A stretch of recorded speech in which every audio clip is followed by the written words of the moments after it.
And now it's time for Mob Talk Radio with your host, Jeff Canarsie.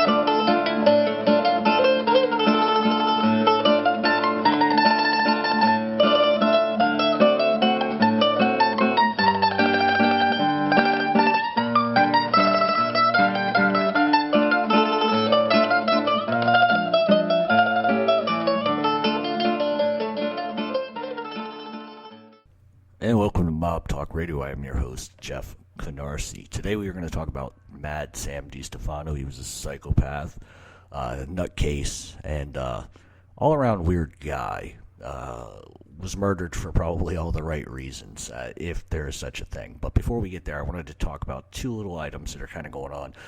The first one, if you've been following the East Coast Enterprise case with Joey Merlino and Eugene Rooster D'Onofrio and Patsy Perello, you know that pretty much everybody was indicted, and what has systematically seemed to have happened at this point anyways is that the majority of those that were involved in the case itself have sort of pled out.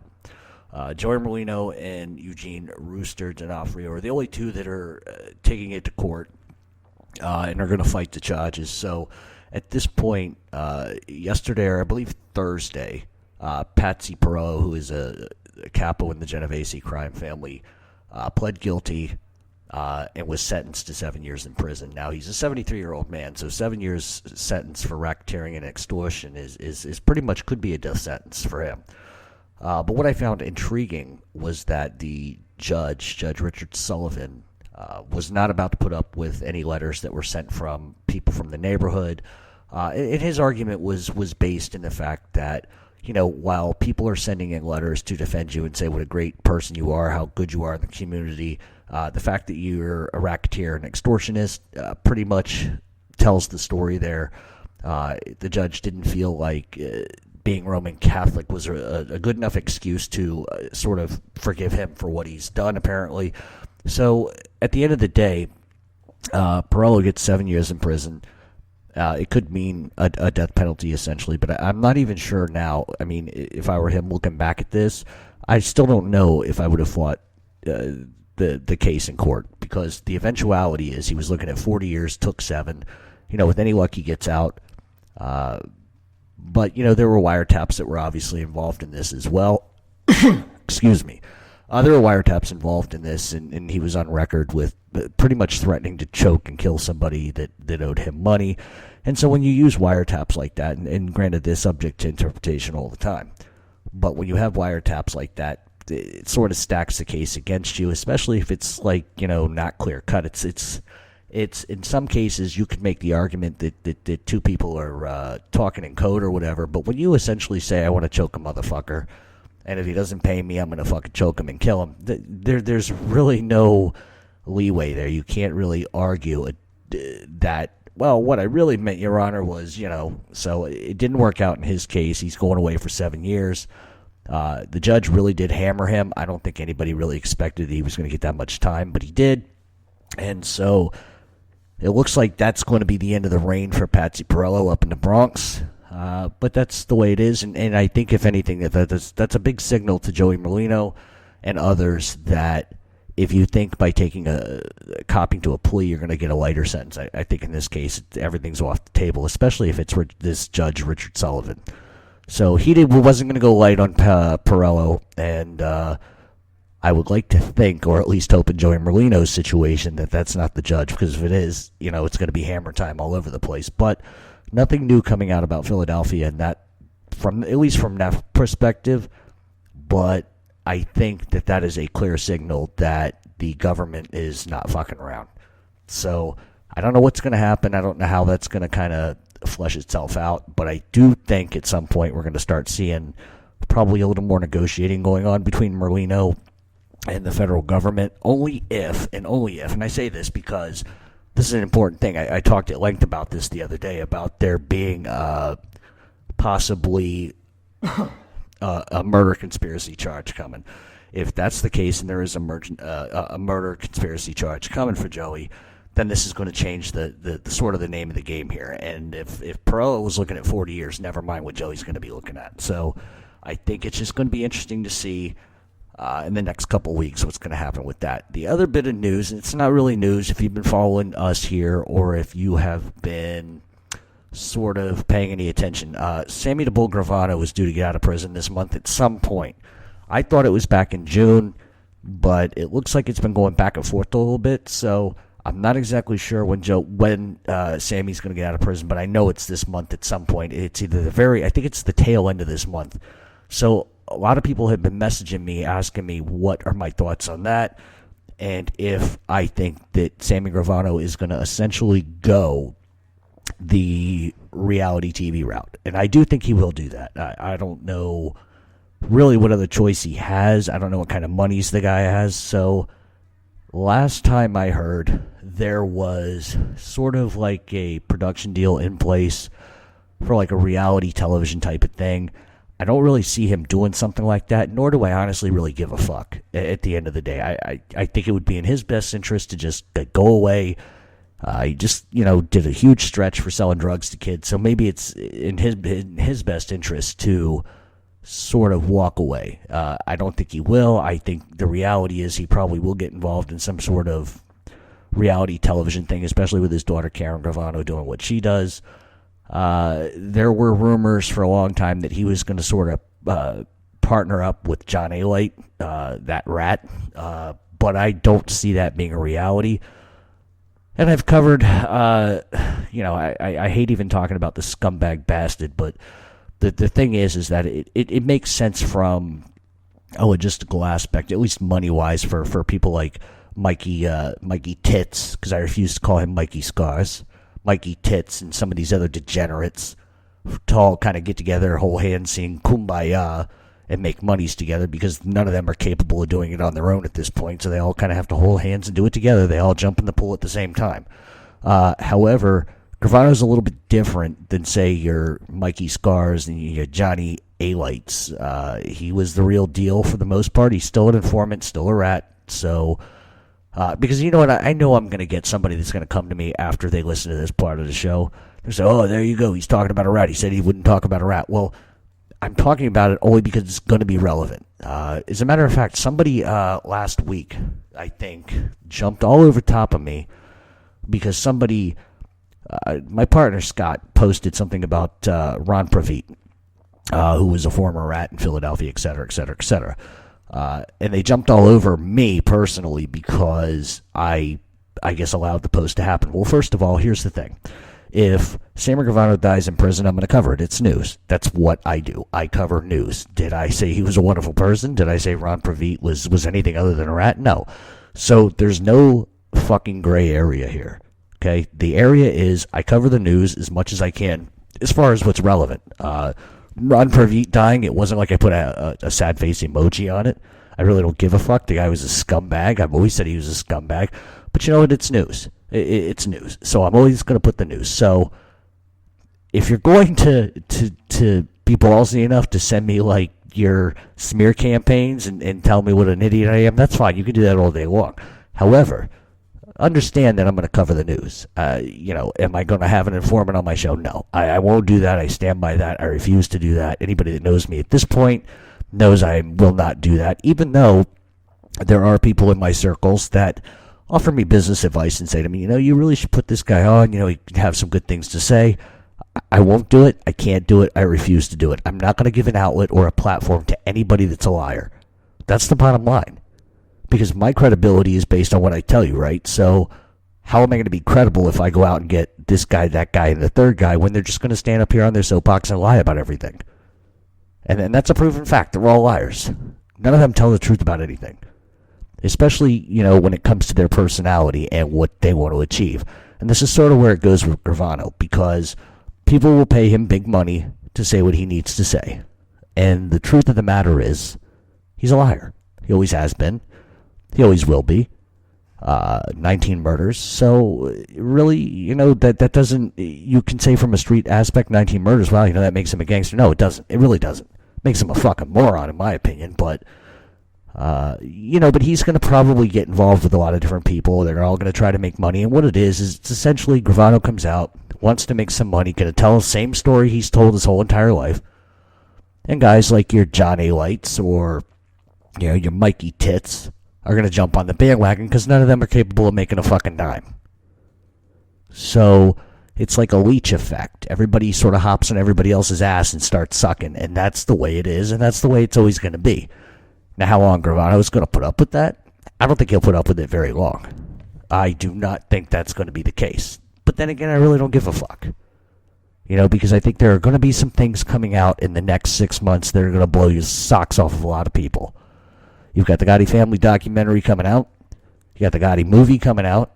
You've got Witsec Mafia, which is produced by Chris Casparosa and John A. Gotti Jr.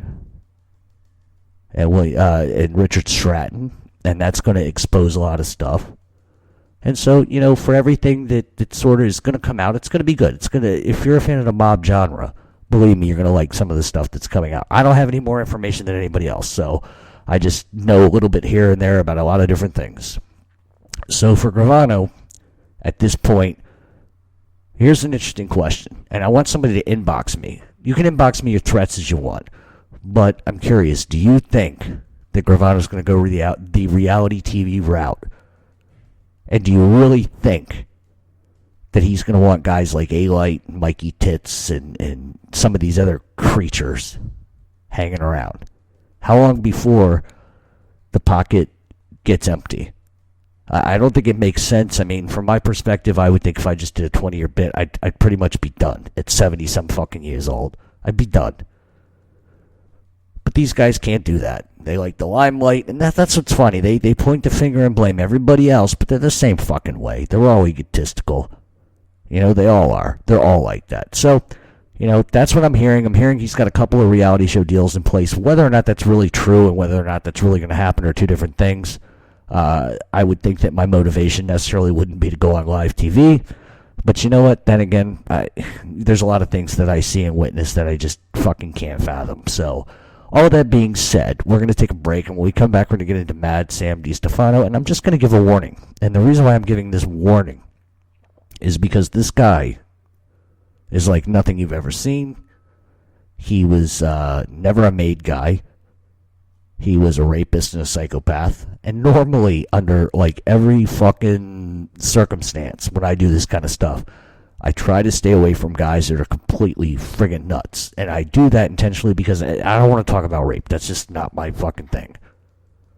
However, it's only valid in this case because of who he was at the end of the day.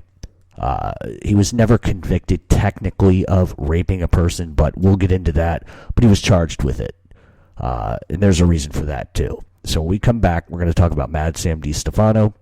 If you want to reach out to us, it's at Real Mob Talk 7 on Twitter. You can hit us up at True Crime Blog, Mob Talk Radio Blog on Facebook.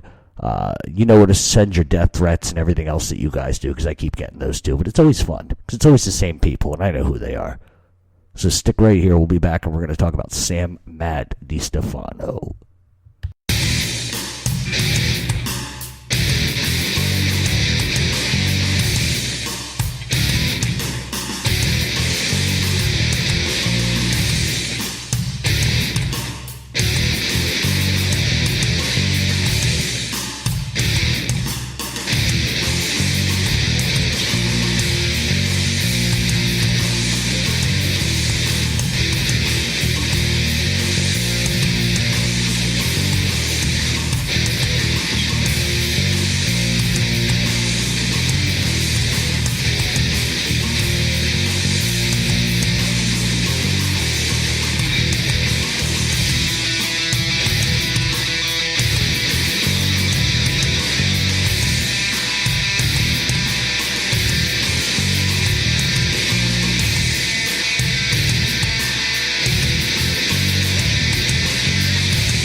And welcome back to Mob Talk Radio. We are going to be talking about Mad Sam Destefano. Now, what you're not going to find here, just because it's not exactly well known, I'm sure there's going to be books. I'm sure there are books that talk about it, but there's not a lot about his youth from that perspective. But what I do have here is a lot of interesting things, and what makes Mad Sam Destefano truly, truly creepy on like every level, if there was such a fucking thing, is that he enjoyed to torture people. That was his thing. He loved doing it. He foamed at the mouth when he did it. So I think for anybody to say he was probably more of a serial killer than a mobster is probably very accurate. But he had a lot of business acumen, and so he's definitely an interesting character. Just even looking at his pictures, he looks fucking nuts. So all that being said, a lot of people have been clamoring for me to cover some of Chicago guys, so this is what I'm doing today. So here we go. Mad Sam Destefano. He was born on September 13th, 1909 in Strader, Illinois. In September 12th of 1936, he was first arrested in Chicago for being a fugitive and for breaking out of jail. Then on July 21st, 1927, several hundred West Side gangsters showed up.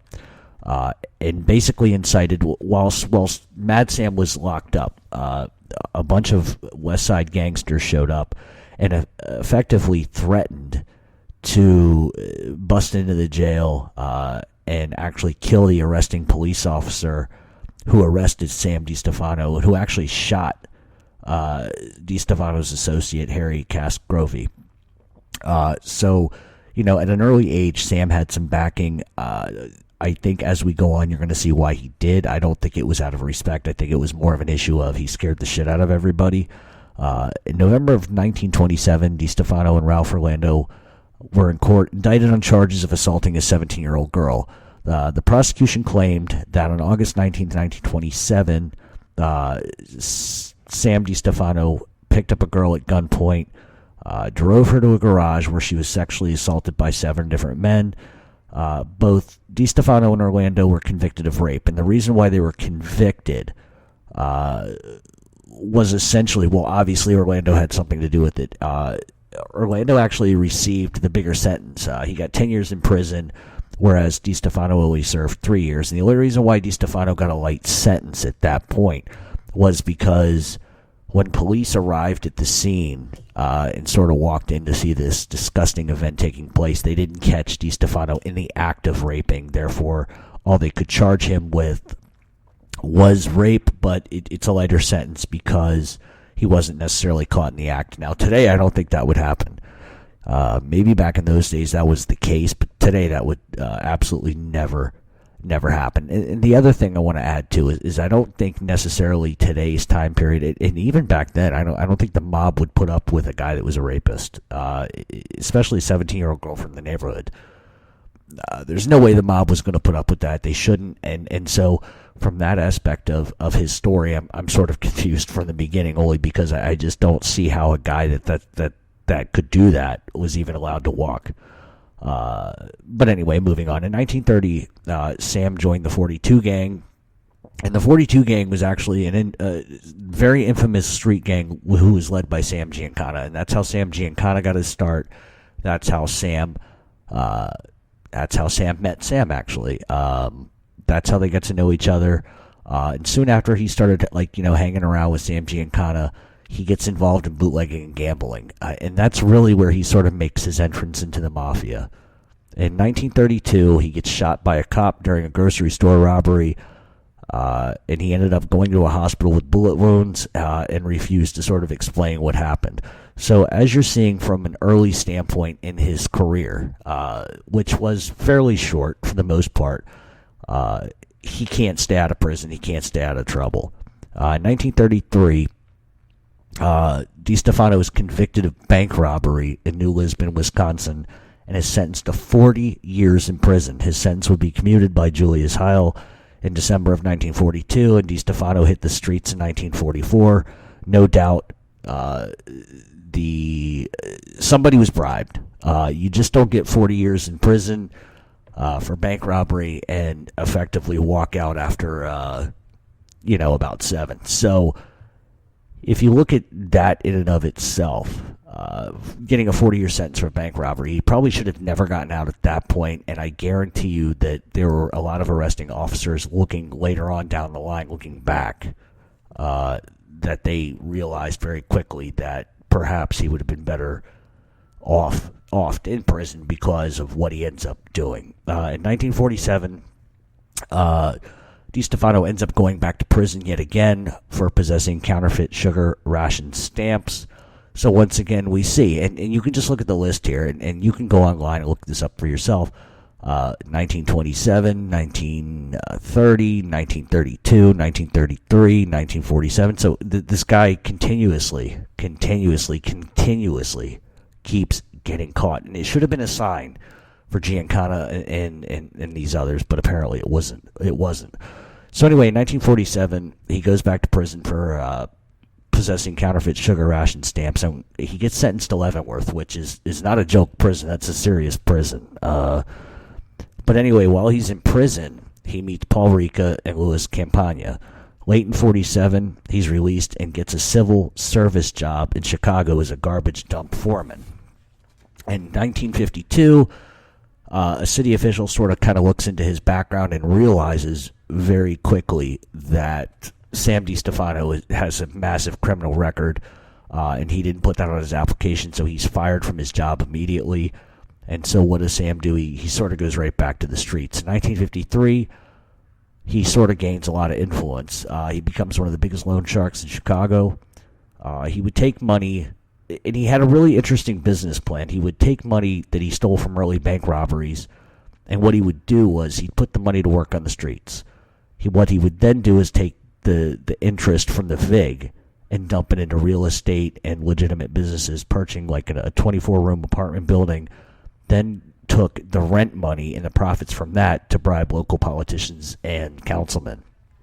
So what we realize early on is, while he may be sort of a loose cannon from the aspect of he can't stay out of trouble, he's intelligent enough to be able to earn. And that's what's really going to bring him into the mob full circle. As far as how far he went, the idea that he was highly intelligent enough to take money that he earned in bank robberies, put it on the street, take the VIG, invest it into legitimate enterprises, and then take those profits and then bribe police, bribe councilmen and politicians. It sort of makes him the Frank Costello of Chicago, although the major difference being is that Frank Costello wasn't a ranting maniac. By the mid-1950s, he definitely starts to gain some traction and power in City Hall. He had judges, prosecutors, police, and politicians on his payroll. He even fixed cases. He bribed jurors, and he bribed witnesses. And one of the unique things that he did was he began to offer services to other gangsters and other guys he knew. He would charge, say, $800 to fix a robbery case, $1,500 for an assault case, and he also fixed a murder case for $20,000.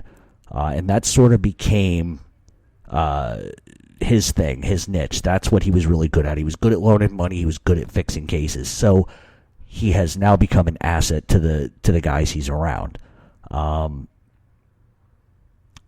What would end up happening is, because it became so routine for Destefano to hand money to police and to effectively fix cases, that corrupt police officers would take suspects to his house. They wouldn't take them right to jail. They would take them to Sam's house first. And essentially, Destefano would hand the police officers, a wad of cash, and then he would sort of try to shake down the suspect. I can get you off of this, I can get you off of that, but you're going to have to pay me this, have to pay me that. And essentially, Destefano would tell the guy, I'll take care of your case, but you're going to start paying me $1,500 a week in juice. And if the guy didn't, then there was one way out, and Destefano would kill him. That's essentially the way that he operated. By the 1960s, Destefano becomes a loan shark for the Chicago mob. His loan shark victims included police, judges, politicians, lawyers, drug dealers, and criminals. He charged 20 to 25% a week interest. But the one thing that he would do that was different than everybody else, and once again, we're seeing like a high IQ for business acumen here. It always amazes me that there are so many of these guys that just have like genius IQs, but they can't seem to push themselves away from violence. But one of the things that he would do, he realized early on that if he took on high-risk debtors, which included drug addicts, junkies, business owners who already defaulted on previous debts to him, he realized if he did that, then he was monopolizing on something. Yeah, granted, they were high-risk debts, but at the very minimum, he's going to get his big, and if he doesn't, he'll kill him. So, in his eyes, it sort of justified what he was doing. And he was the only one that was doing this. Nobody else would take on high-risk loans, but he did. And the other interesting facet that he was on record of discussing, at least amongst other associates, was he didn't mind taking on high debtors because he loved it when they didn't pay him. And he had pretty much a reason for that. He enjoyed murder. He liked murder. He especially enjoyed torture. And so when they didn't pay, he would get excited because what he had at his home was a soundproof torture chamber down in the basement. And there were several mob guys who witnessed Destefano brutally torturing people that owed him money. They said that he would foam at the mouth while torturing victims. Sometimes he would torture and kill small debtors just to send a message to other people on the streets. He was not a guy to be fucked with in that retrospect whatsoever. So, you know, we can see that he has like a high-end business acumen. He's willing to take on debtors that were high risk because the end result for him was, okay, well, I'm still going to get my monies, and if I don't, then I'll just kill him. I mean, it's as simple as that. And I think when you have someone that has a high business acumen, but at the same time doesn't seem to have like a filter on violence, that's going to be a problem at some point. We've seen that throughout history of the mob, and it's no different with this story at all. The other thing that Destefano did, which was kind of sort of macabre, was he would buy all his debtors a gold watch, and then on the back he would engrave it with his name. And it was always the people that owed him a fairly decent amount of money. And his theory is that when the body gets found, he would explain to the cops that he was too close to the victim. Look at the watch I gave him. I had it engraved. I could never hurt them. So that was sort of his way to try to get around murder. He would also employ this technique of wearing really thick Coke bottle glasses to say that he was really half blind. But of course, we know that he was not blind at all. But anyhow, looking at the characteristic of Destefano, and if you take the business acumen and you set that aside and you look at his penchant for violence, the mob under normal circumstances would probably have had nothing to do with him because he was crazy. And we're going to see as we move along how crazy he would get. But the problem is that he didn't owe, but what it was he earned so much money, and he was able to control politicians, he was able to control court cases, trials, and that sort of endeared him to the mob, especially when you've got the money coming in. And essentially what ends up happening is Accardo and Giancana were so impressed with his earning capabilities and his earning capacity that they invested $200,000 of their own money into Destefano's loan sharking operation. So when you have especially Giancana and Tony Accardo, when they come along and they say, we're going to give you $200,000 of our own money, you put it on the streets, we'll take the juice at a percentage. When they trust in him that much to hand over their hard-earned money, obviously they can look past the violence for a second because the money's coming in and the money's easy to get. And Destefano, I mean, you really think about it, they didn't have to do any work. You know, they give the money to Destefano, he does what he does, and if people don't pay, they don't have to move their arms. Because Destefano is going to, essentially kill them himself. And that's exactly why they got involved in that business. In 1950, Destefano he really kind of starts to get a little weird. He ends up buying a new car, which he believed was a lemon. It kind of had some problems, so he puts a sign in the window, "This is a lemon," and drove all around town, and the police sort of take notice of kind of what's going on. He also was arrested in 1962 for trying to represent Vito Zaccagoni, who was on trial for forgery. Destefano demanded that all the names of employees in the state's attorneys and sheriff's offices be given to him so they could be called as witnesses. What he was effectively doing was he wanted all the names of state attorneys and sheriffs so that he could effectively try to kill them. He was also noted for getting arrested at one point, and he's in court, and he's defending himself, much to the chagrin of the mob, and at one point stops mid-sentence while he's representing himself and says, "Don't you guys all see the pretty little elephants in the room?" And then he followed that up with pausing and said, "Never mind, I choose to plead guilty." So there was something wrong with him, and it was going to be a matter of time before the mob said, something's a little off here. This guy's, not all his dogs are barking, not all his gerbils are running the same way. He was very, very crazy in terms of, and I don't know if there was a medical diagnosis of it, I don't know what you would call it, but one of the things that he used to talk about a lot was he had a dream to own a pig farm, and what he wanted to feed his victims to pigs, and he would find these pig farms in rural Illinois, and he would go there and sit in his car for hours and hours and hours at a time just watching these pigs, dreaming that he could own a pig farm so that he could feed victims to pigs. So that, to me, that's a little off, and I think that, and this was something that was going around in circles. Giancana, Accardo, Spilotro, all of these guys kind of knew this was going on. They all knew he was a little bit off. But once again, when your earning capacity kind of outweighs the violent stuff that you do on the side, it sort of makes sense. But it will reach a point, and it always does, where sometimes it just gets too insane. Because a lot of people have sent me a question, was Destefano ever made? And he wasn't made for that reason. It wasn't so much that he couldn't earn, because he could. It was the fact that he was batshit crazy, and nobody knew what he was going to do next. According to Charles Grimaldi, who ended up turning into being an informant in the end, that apparently Destefano used to tell this story that he essentially he did two things which were kind of disturbing. The first thing was he put a gun in his own wife's mouth and started pulling the trigger, then begins to laugh, and he begins to laugh because the gun doesn't go off. And he used to tell this story over and over again to amuse friends. One of the other things that he did was he picked up a guy off a street in a car at gunpoint, drove the guy to his house, and made him have sex with his wife in front of him, because it was a punishment for his wife of something he suspected she did, but she didn't. So once again, there's a lot of interesting, kind of strange, weird things that he did. Another instance of this was former FBI agent Bill Rummer said that when they would go to Destefano's house to question him about a various crime, Destefano would come downstairs in his pajamas and pull his prick out and wave it at him. Destefano's wife would make coffee for the agents, which always seemed to taste a bit off. But Destefano would tell them, "Oh, don't worry, they're Italian beans, so they taste a little bit strange, but don't worry, they're all good." Turns out he was urinating in the coffee in the kitchen.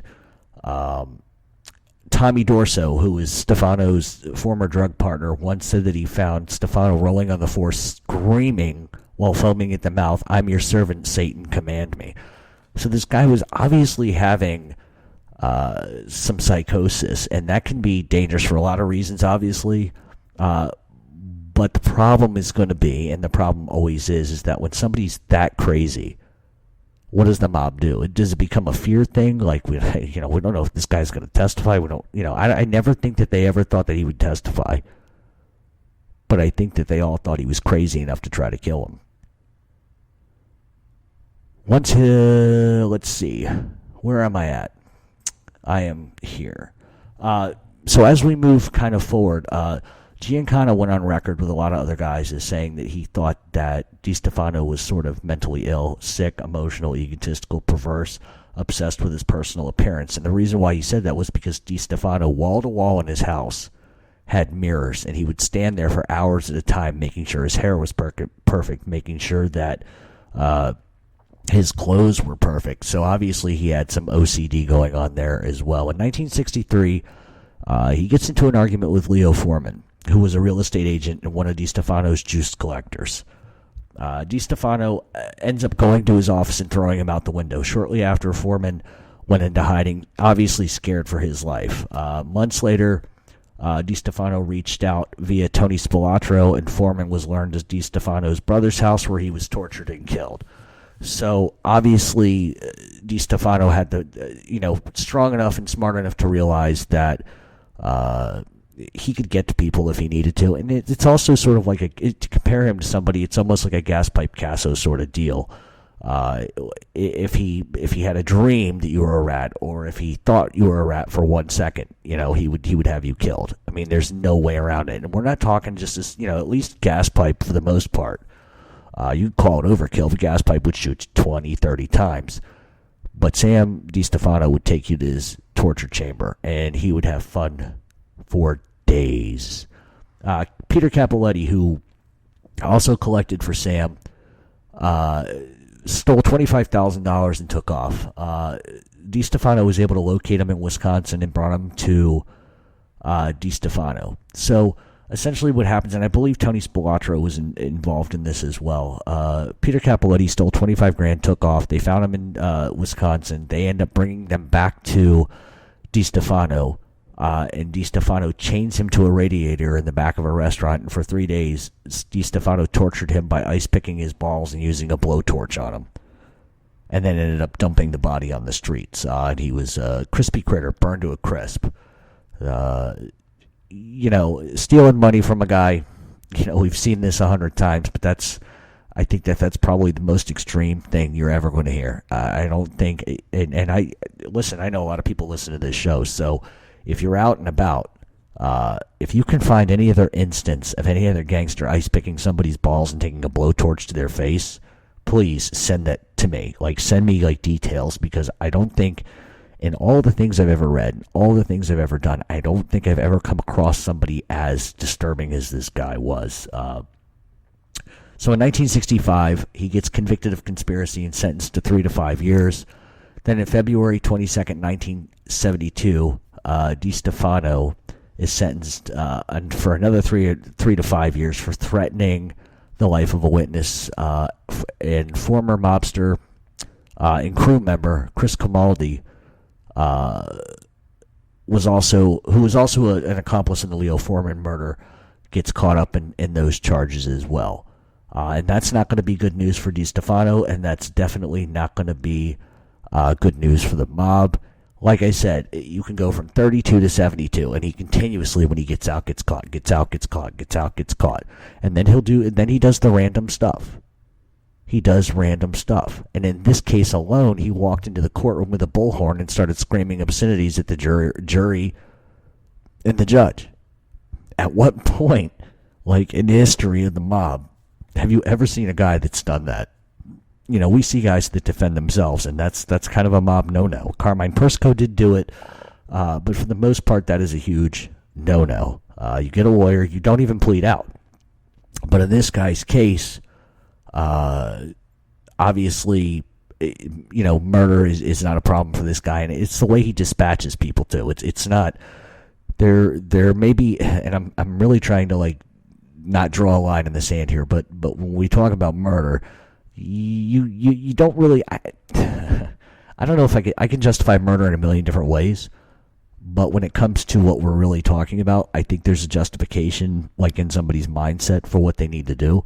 But it seems like, and it could be me, this guy just did it for fun. He truly enjoyed murder, and I think that you can draw some comparisons with, say, the DeMeo crew.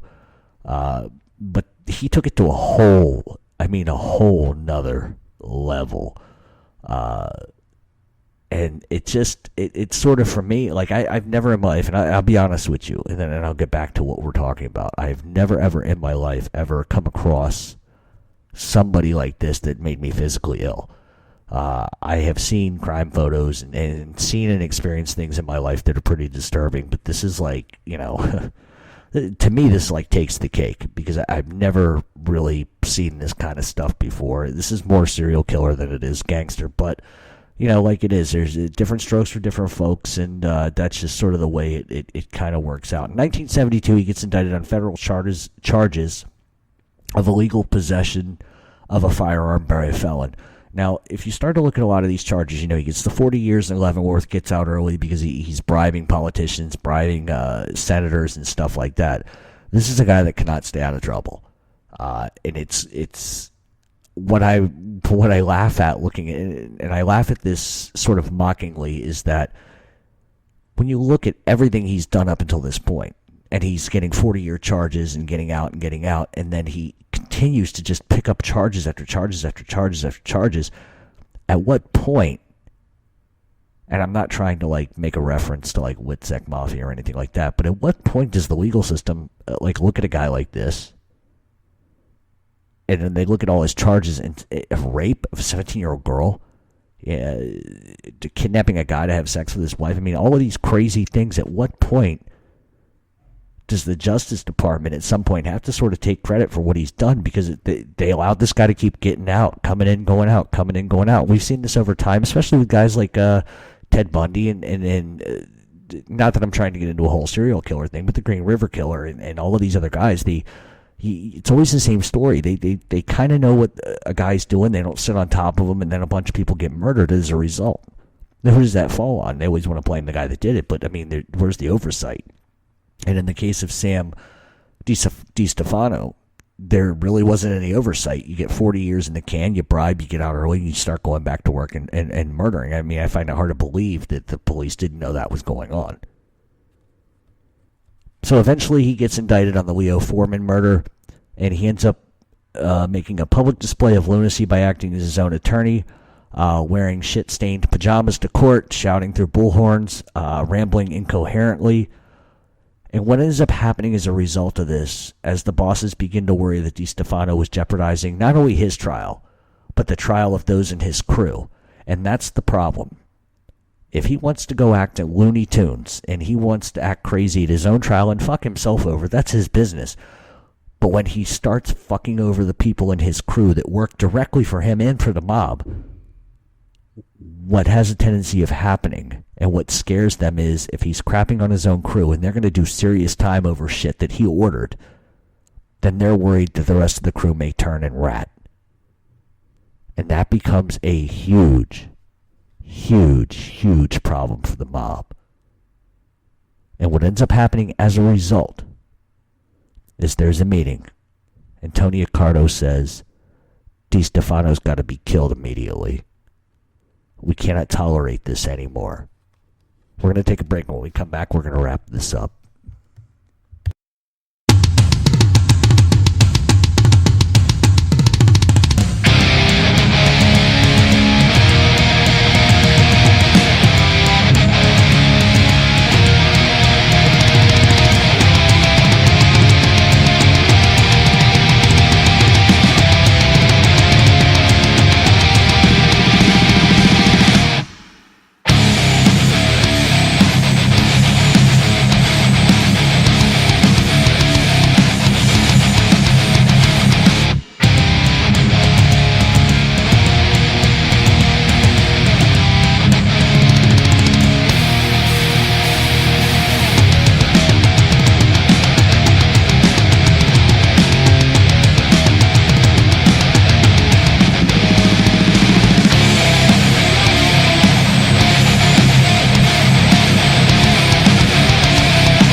And welcome back to Mob Talk Radio. We are talking about Mad Sam Destefano, and one of the more interesting aspects of him is while he was an incredible earner, had incredible earning capacity and business acumen, he was actually a fucking psychopath.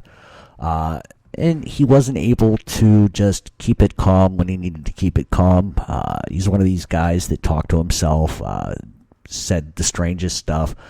But really, the point where the mob has enough of him is they may be able to ignore some of the torturous kind of things that he does, because the ends sort of justify the means with them. But where it becomes a serious problem is when he's indicted for the Leo Foreman murder, amongst other things he's indicted for. And his crew gets indicted because of him as well. And he goes into court with a bullhorn, shit-stained pajamas, starts screaming obscenities, doing all this crazy stuff, essentially ruining his own case. However, where the real problem is if he wants to go out and ruin himself, that's one thing. But he's also taking down the guys that are involved in the crew, who have essentially really done nothing but kind of help him out. And so the mob gets a little scared. He's making a spectacle of himself, a spectacle of the mob, and they're afraid that if he ruins the case for the crew members, that one of them could turn and effectively snitch on a whole lot of other people. And so he's got to go. Accardo makes the call and says he's got to go. And so who does Accardo call? But Tony Spilotro. And Tony Spilotro, and that's one of the interesting things that nobody really sort of mentions in a lot of books, is that Tony Spilotro was in Destefano's crew. He grew up with Destefano. And he made his bones for Destefano and the mob. So in 1973, Destefano is called to a meeting with his brother Mario and Tony Spilotro. And the meeting was to be held in the Galewood area of Illinois in the garage. I think the auspice of the meeting was that Spilotro wanted to convey the fact that Destefano needed to quiet down, and he just needed to kind of get in line and do what they wanted. But before the meeting could begin, Spilotro shot Destefano twice in the head with a sawed-off shotgun, which tore his arm off and tore half of the side of his face off. Nobody was ever convicted of that. Everybody knew that Spilotro did it on the orders of Accardo. And even looking ahead as far as Tony Spilotro goes, he sort of did the same thing. He was an animal, and that's where he kind of learned it from. He learned how to kill people by watching Destefano work. Granted, he probably didn't torture people quite as badly as Destefano did. But if you look at the irony here, just for a second, and we can cover Tony Spilotro at any point if that's what you want to hear. Please let me know. But you can sort of draw a parallel between them. Tony Spilotro, at some point, his britches got awful big, and he was killed because of the things that he was doing. He thought he was a one-man army. But if you look at how Spilotro, his earning capacity he learned that very much by being around Destefano. He learned how to torture and kill by being around Destefano, and then he carried that over sort of into his own life, which ultimately, he put a guy's fucking head in a vice. That's probably a technique that he picked up from watching Destefano work. But Destefano was an earner. His capacity and veracity to kill was easy. He enjoyed it. But can we make the argument that he was a gangster? Not necessarily. And I would argue with anybody that they called him a mobster. So the next question is going to be, why am I covering him then? I think it's because of the area he was in, what he was noted for. And he had, incredible business acumen, very smart guy. He controlled politicians, which lent itself to what Giancana was trying to do later on down the line. Even showing others how you could bribe anybody with money. And that was important to the mob. If he could fix cases and make money, that was great. But he was derailed completely by something inside of his brain. The guy wasn't right. And I think that when you have a situation like that, as long as the money's right and he's not going out of his way to harm anybody, politically, or he's not, harming anybody in the crew by getting pinched, then what's the big deal? But eventually it becomes a huge deal for them. It becomes a liability. And so the mob has to do what they have to do. However, I wanted to talk about two murders really quick. Artie Adler was a restaurant owner who was very late paying Destefano back. And Sam kidnaps him, locks him in the basement for a week. He repeatedly stabbed him in the throat, the face, the balls, and the torso with an ice pick, then would pour gasoline in the wounds, which ultimately led to Adler having a heart attack and dying in the basement. It had nothing to do with sort of the pain involved. It had more to do with just the mere fact of what Destefano was doing to him. And the other murder I wanted to talk about, and this should really put a cap, for lack of better terms, on who Destefano was. Michael Destefano was obviously Sam's brother. Michael was a noted junkie, a drug addict, a thief, and Giancana has a problem. Michael's creating problems. He's a drug addict, a junkie. They can't trust him. They're afraid he's going to, rat on everybody. And he was never really an associate. He just kind of hung around. And by all accounts, Sam didn't like his own brother.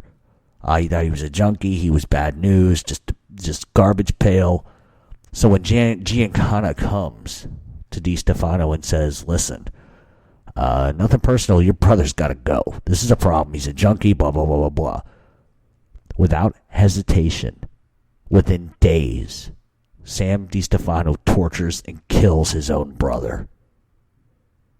When the police pick up Destefano and they ask him if he had anything to do with his brother's death, he could not stop laughing uncontrollably.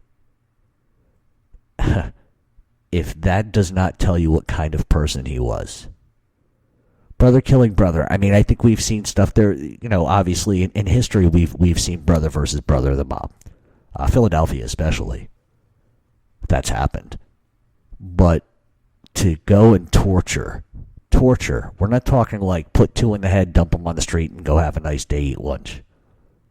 To drag your own brother to your basement and torture him, kill him, and throw him on the street.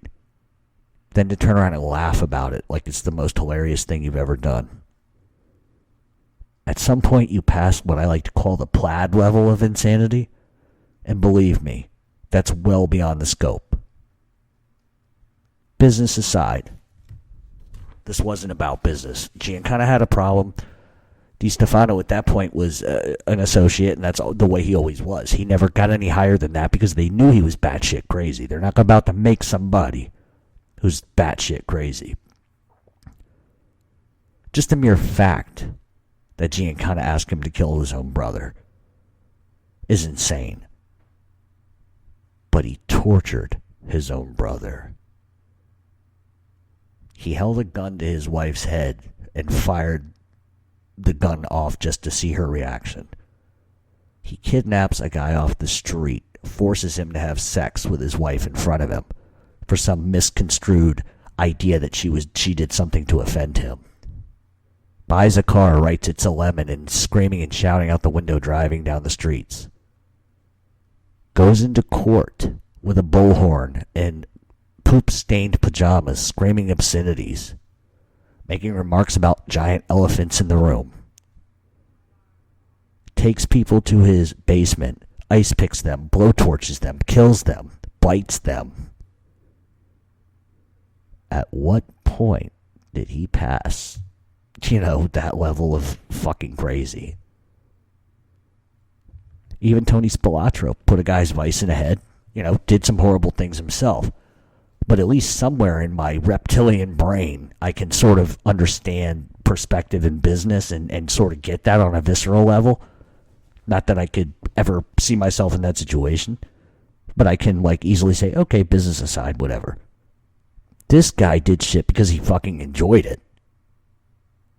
And that's why he was never made. That's why he was murdered. And that's why in many circles his name is not even mentioned in Chicago anymore. Because people feared him. It wasn't so much the idea that, he was going to show up and put two in your head. The fear was he was crazy enough just to pick you up and do something horrible like blowtorch your eyeballs because he wanted to, because he enjoyed it. It wasn't a matter of principle. It was a matter of, I'm bored. Let's go do this today. I'm feeling the need for some torture. And so at the end of the day, the grand scheme of all of this is he was not a gangster. He was a racketeer. But to put him in sort of the same box as Tony Spilotro or Sam Giancana, no. Or even Abe Rellis, for Christ's sakes. He's not the same kind of guy. He's not a, it's... I think at the end of the day, what to me is most disturbing is that there doesn't seem to be a rhyme or rhythm. I can understand money, earning, blah, blah, blah. I can understand business, and what you got to do is what you just got to do at the end of the day. But when you do something just for the enjoyment of it, to me that's passing a threshold that no longer is about the mob. This should have been a serial killer show today, not about the mafia. And I apologize, because there isn't a lot about him. It's just like a crib sheet series of events. There's not a lot known about his childhood, but I think one could sort of assume that his childhood probably wasn't that great if he ended up, torturing people. So yeah, that's Mad Sam Destefano, and I admit this. This probably wasn't one of my strongest shows today. It really wasn't. I'm in a goofy mood, so that's partly it. I got some stuff going on that some people know, some people don't. I don't discuss it publicly because I really can't, and B, what purpose does it serve? For me to talk about it, the ends have to justify the means. In this case, they don't. So for anybody that came here today listening to hear interesting little tidbits that they maybe never heard before, I'm sorry if I failed on that level, but there's not a lot known about him. And he wasn't really a gangster in the sense of like Sam Giancana I could talk about for 4 hours.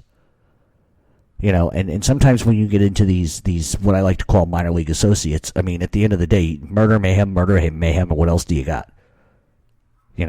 That's the bottom line, and that's the truth. But I think in terms of one of the most vicious, sociopathic, mafia type of hangers-on, Mad Sam Destefano is definitely at the top of the list. You could add Gas Pipe Casa, which he was way ahead of him mob-wise, at least rank. And so that's what you got. That's what you got. You can reach us at Real Mob Talk 7 on Twitter. You can definitely send me your complaints about this show. I'll gladly accept them today. And listen, shoot us an email and let us know who you want to hear about. I'm going to start letting other people pick these topics. This is a bad one. There's just not a lot to it. And I'll be really honest with you. I don't enjoy covering that kind of crap. I really don't. Is it relevant? Sure. It's absolutely relevant because of who he was. But at the end of the day, it's a rape, murder, mayhem. I mean, I can only take but so much. I can admire somebody for a lot of different things, but I don't think there's a single thing to admire about this creep show, to be honest with you. So, what are we looking forward really quick? As we move forward past this atrocious show, is we're going to start taking live callers. The format's pretty much going to stay the same. I don't know when that's exactly going to be, so don't inbox me a million times about when is this, when is that. When I know, you'll know. I'll give you 2 weeks heads up. We're going to take live callers. We got some guests coming on, but I'm trying to get out of the gate with 15 or 20 shows before I do that, just to kind of get a numbers check and stuff like that. So we've got some interesting guests coming on. As we move further into the fall, obviously you have the Gotti family documentary, which is coming out on A&E, which I believe, I could be wrong, but I believe it was originally going to come out prior to the Gotti movie, but it's being pushed sort of back a little bit.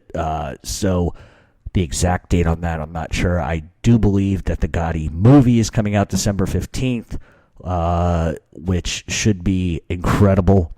Witsec Mafia will be coming out, I would imagine, at some point. So there's a lot of things mob-wise that are coming out that are going to be interesting to watch. But if you have any questions, regarding sort of the Gotti family documentary or the movie, you can check out Angel Gotti on Shadow of My Father page on Facebook.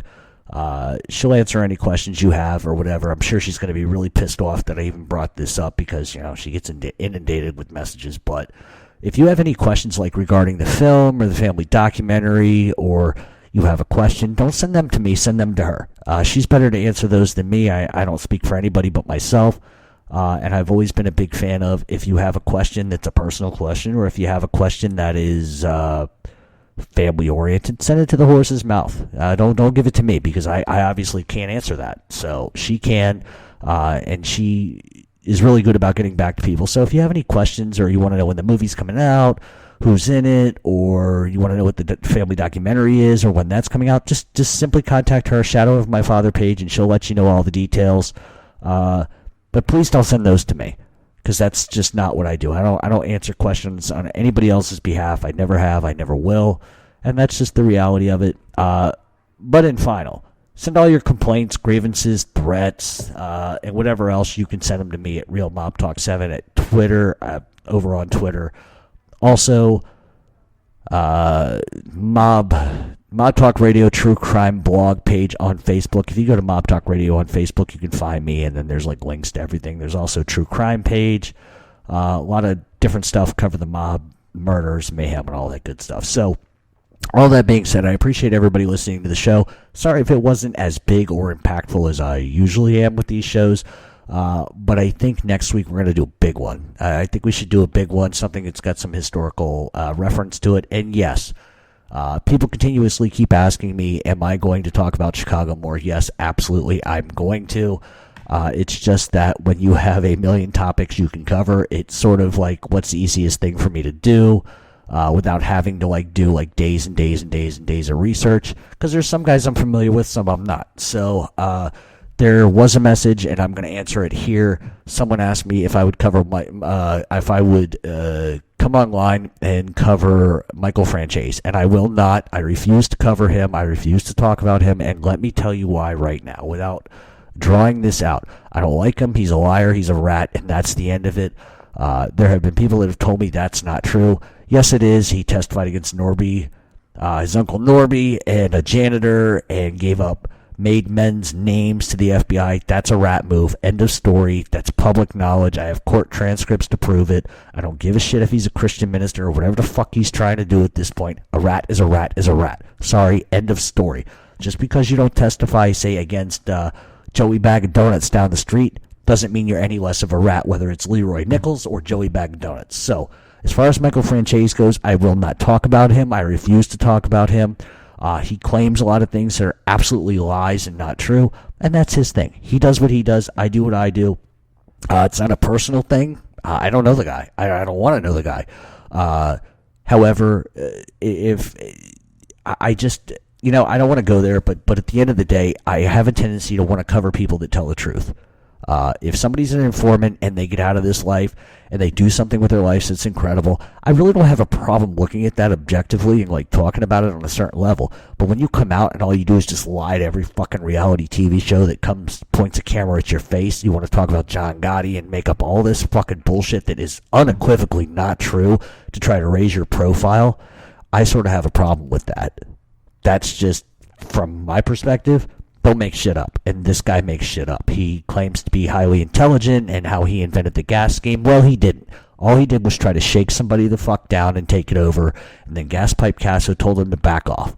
So the reality of him inventing that scheme is bullshit, and you can keep believing that if you want. So if that answers that question, that's why I will not cover him. That's why I will not discuss him. As far as his father, Sonny Franchese, goes, I won't even talk about him out of respect. The guy's 100 years old. You know what? Let's just leave him where he is and let him do what he does. I don't have a beef with the father. I got a beef with the son, just because he doesn't tell the truth. So maybe at some point we'll cover Sonny Franchese, but not anytime soon. So hopefully that answers that. I wasn't trying to be vitriolic or nasty or mean or cruel about it. I'm just being honest. So with that, thank you for listening to the show. Send us a shout out. Let us know what's going on. If you have any ideas, complaints, grievances, threats, suggestions, send them our way. Have a great weekend, everybody.